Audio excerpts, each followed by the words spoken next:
They were very worried, said Janaki, and they kept a sharp eye on me during my training run. So they were very worried. ସେମାନେ ଭାରି ବ୍ୟସ୍ତ ଥିଲେ ସେଠ୍ ଜାନକୀ ଜାନକୀ କହିଲା ଯେ ସେମାନେ ଭାରି ବ୍ୟସ୍ତ ଥିଲେ and they kept a sharp eye on me during my training run. ତ ଯେତେବେଳେ ମୁଁ ଟ୍ରେନିଂ ନେଉଥିଲି ପହଁରୁଥିଲି ସେମାନେ ମୋ ଉପରେ ତୀକ୍ଷ୍ଣ ନଜର ରଖିଥିଲେ sharp eye.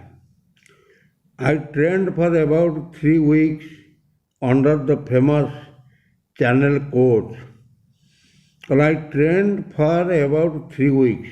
ମୁଁ 3 ସପ୍ତାହ ଧରିକି ଟ୍ରେନିଂ ନେଲି under the famous channel coach. ପ୍ରସିଦ୍ଧ ଚ୍ୟାନେଲ କୋଚ୍ଙ୍କ ଠାରୁ ପ୍ରଶିକ୍ଷଣ ଠାରୁ ନେଲି। ଷ୍ଟିଲା ଟିଟର କହୁଛନ୍ତି, ଷ୍ଟିଲା ଟିଟର ତାଙ୍କ ନାଁ। ସେ ହେଉଛନ୍ତି ପ୍ରସିଦ୍ଧ ପ୍ରଶିକ୍ଷଣ ଶିକ୍ଷକ ପ୍ରଣାଳୀର। ତାଙ୍କଠାରୁ 3 ସପ୍ତାହ ଧରିକି ମୁଁ ଟ୍ରେନିଂ ନେଲି।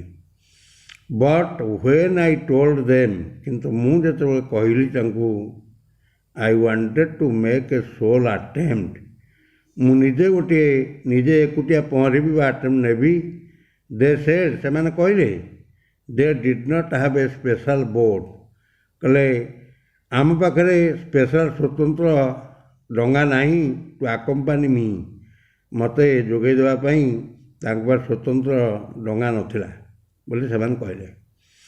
This was in case I needed to be lifted out of the water, so it was decided that I would be part of a relay team.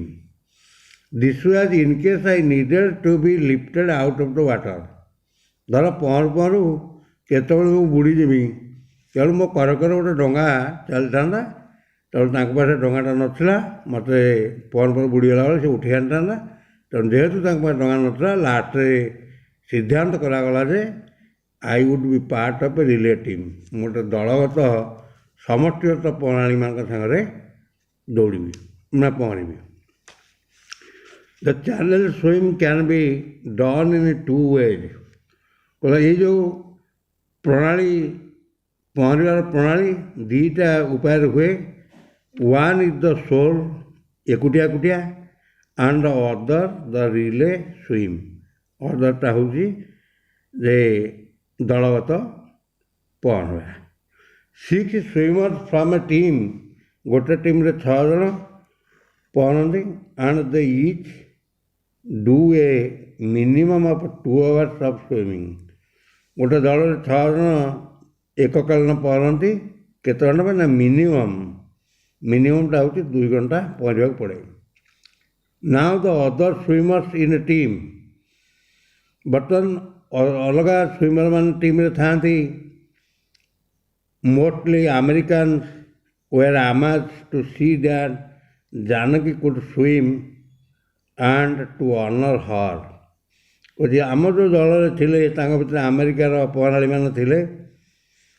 they were amazed, ସେମାନେ ଆଶ୍ଚର୍ଯ୍ୟ ହେଲେ।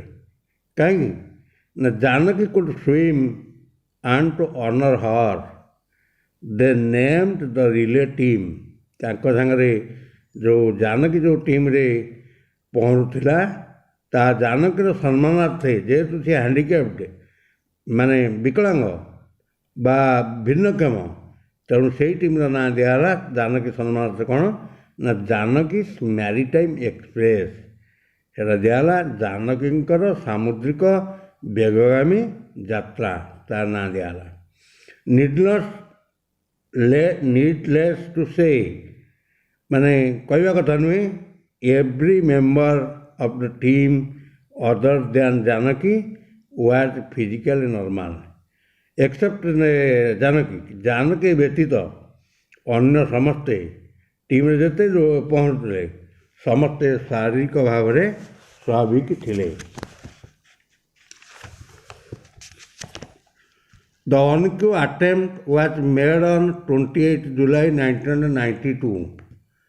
ଯେଉଁ ଇଂଲିଶ ପ୍ରଣାଳୀର ଅତିକ୍ରମ କରିବାର ଅଦ୍ୱିତୀୟ ପ୍ରଚେଷ୍ଟା 1992 ମସିହା ଜୁଲାଇ ମାସରେ म्याई फाइट सेड जानकी जानकी कहला एटा थिला in the course of swim was against nature प्रकृति विरुद्ध रे पहरिबार थिला एटा जानकी कहवा अनुसार तार जो संग्राम सेटा प्रकृति विरुद्ध रे the channel water are so cold को से जो पहरिबा स्थानटा तार पानी इते ठंडा थिला जे I needed much more energy than usual to keep my arms moving. कहला I needed much more energy कहला बहुत शक्ति मते खटेबा को पड़ुला शक्ति दरकार करबा को पड़ुला काकरा usual to keep my arms moving मो हाथ हाथ हाथ हले कि हाथ चापड़ा मारिक पहरिया पड़े तेणु ताको बहुत परिश्रम पड़ुला एथिपाई then I had no problems of my leg moving to the left or to right किंतु then I had the problems of my leg मो गोड़ दुईटे से बाम डाण पार्श्व को टाणी जाऊला सेटा भी गोटे प्रोब्लेम था समस्या थिला तापर से कहूँ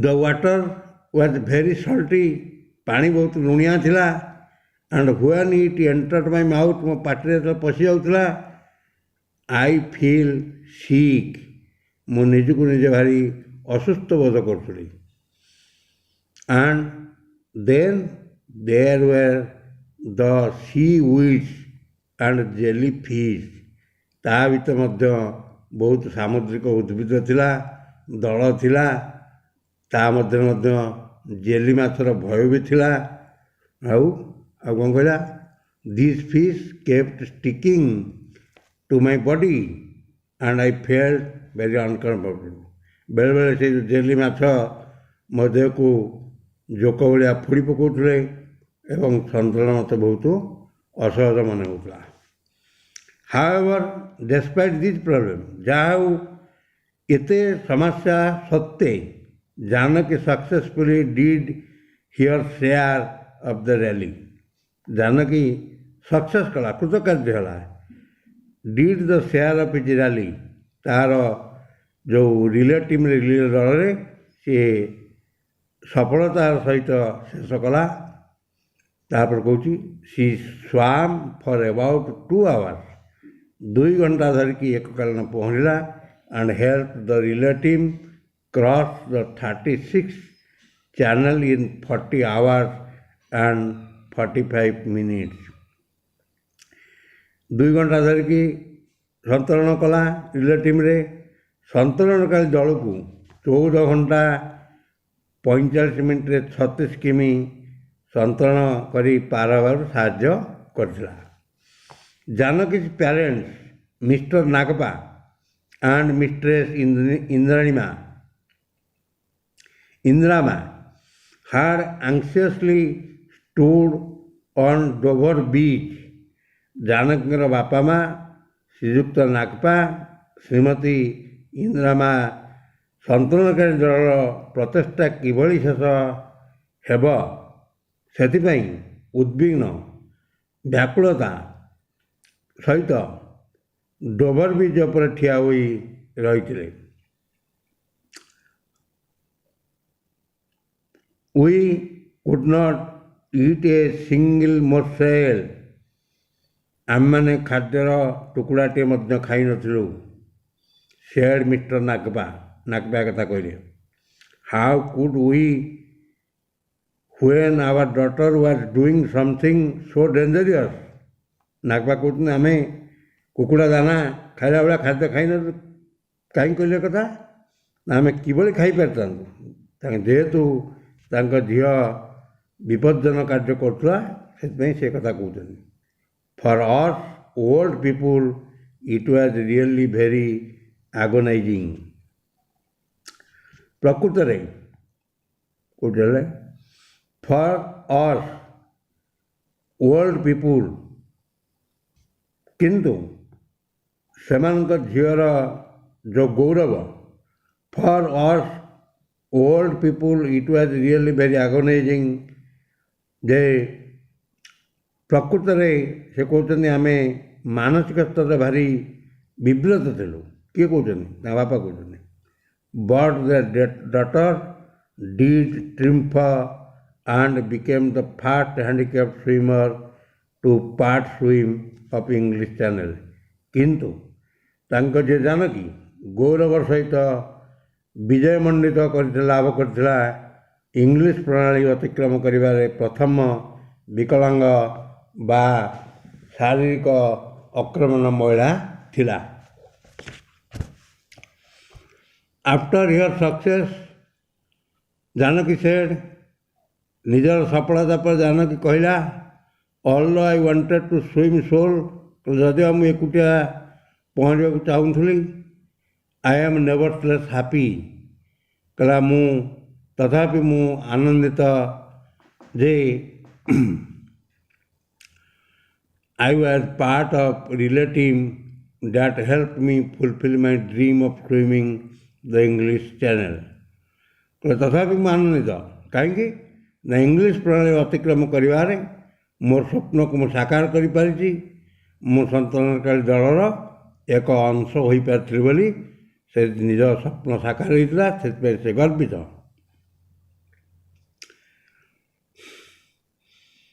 I would now like to start training for the 1996 Paralympic Olympics in Paralympic Olympics in Atlanta। ତାପରେ ସେ କହୁଛି 1996 ମସିହାରେ ପାରାପେଲିକ୍ ଅଲିମ୍ପିକ୍ସ ଆଟଲାଣ୍ଟାରେ ହେବା ପାଇଁ ମୁଁ ତାପରେ ଜାନକୀ କହୁଛି ମୁଁ ତାଲିମ ଗ୍ରହଣ କରିବାକୁ ଚାହୁଁଛି। Janaki who is a bank offer in Bangalore has A simple philosophy. Janaki ଜଣେ ଝିଅ ଯିଏକି ଏବେ ବାଙ୍ଗାଲୋର ଜଣେ ବ୍ୟାଙ୍କ ଅଫିସର। ତାଙ୍କର ଏକ ସାଧାରଣ ଦାର୍ଶନିକ ଚିନ୍ତାଧାରା ରହିଛି, philosophy. I have always wanted to do, ସଦାବେଳେ ମୁଁ ଚାହେଁ something worthwhile in life, ଜୀବନର ମୂଲ୍ୟବୋଧ ବା ଜୀବନର ମୂଲ୍ୟବୋଧୀୟ କାର୍ଯ୍ୟ କିଛି କରିବାକୁ ମୁଁ ଚାହେଁ। ଆଇ ଷ୍ଟ୍ରଙ୍ଗଲି ବିଲିଭ୍, ମୁଁ ପ୍ରଚଣ୍ଡ ଭାବରେ ଷ୍ଟ୍ରଙ୍ଗଲି ଶକ୍ତିଶାଳୀ ଭାବରେ ବିଶ୍ୱାସ କରେ ଯେ the word impossible is applied for to something. ମାନେ ଏଠି ଜାନକୀର କହିବା କଥା ମାନେ ଇମ୍ପସିବଲ୍ ଗୋଟେ ଶବ୍ଦ, ଅସମ୍ଭବ ବୋଲି ଗୋଟେ ଶବ୍ଦ କିଛି ଦୁନିଆରେ ନାହିଁ। ଆଉ that has not been tried, ସବୁ ଜିନିଷ ଚେଷ୍ଟା କଲେ ଅସମ୍ଭବଟା ବି ସମ୍ଭବ ହୋଇପାରିବ, ଜାନକୀର କହିବା କଥା। I wanted to prove that, ମୁଁ ଚାହିଁଲି ପ୍ରମାଣ କରି ଦେଖାଇ ଦେବାକୁ। To be handicapped is no bar to success, ଜଣେ ଅକ୍ଷମ ବା ଅକ୍ରମଣ୍ୟ ହେଲେ ବି ତାହାକୁ କୌଣସି କାର୍ଯ୍ୟରେ ବାଧକତା ସୃଷ୍ଟି କରିପାରିବ ନାହିଁ ବୋଲି ସେ ପ୍ରମାଣିତ କରିଦେବାକୁ ଚାହୁଁଥିଲା। One can overcome all obstacle by hard work, ଜଣେ କଠିନ ପରିଶ୍ରମ, ଡେଟରମିନେସନ୍ ସଂକଳ୍ପ, ତାପରେ କରେଜ ସାହସ ଏବଂ ସେଲ୍ଫ ରିଲିଆନ୍ସ, ନିଜ ଆତ୍ମନିର୍ଭରଶୀଳତା ଦ୍ୱାରା ସବୁକିଛି ପାଇପାରିବ। Self reliance is very important, ଆତ୍ମନିର୍ଭରଶୀଳତା ହେଉଛି ସବୁଠାରୁ ଗୁରୁତ୍ୱପୂର୍ଣ୍ଣ। ଗଡ୍ ହେଲ୍ପସ୍ ଦୋଜ୍, ଭଗବାନ ସାହାଯ୍ୟ କରନ୍ତି ସେଇମାନଙ୍କୁ ହୁ ହେଲ୍ପ ଦେମସେଲ୍ଭସ୍, ଯିଏ ନିଜକୁ ସାହାଯ୍ୟ କରୁଥିବା ଲୋକଙ୍କୁ ଭଗବାନ ସହାୟକ ହୋଇଥାନ୍ତି। ତାପରେ କହୁଛି ଲାଷ୍ଟ ଶେଷରେ there is one more thing, ଆଉ ଗୋଟିଏ ଜିନିଷ ଅଛି ଯେ ଆଇ ଉଡ୍ ଲାଇକ୍ ଟୁ ସେ, ମୁଁ କେବଳ ଗୋଟିଏ କଥା କହିବି, there is really no shortcut to success, ପ୍ରକୃତରେ ସଫଳତା ଲାଭ କରିବାରେ କୌଣସି କ୍ଷୁଦ୍ର ପଥ ନାହିଁ। It is a long term process. This is the last of the topic.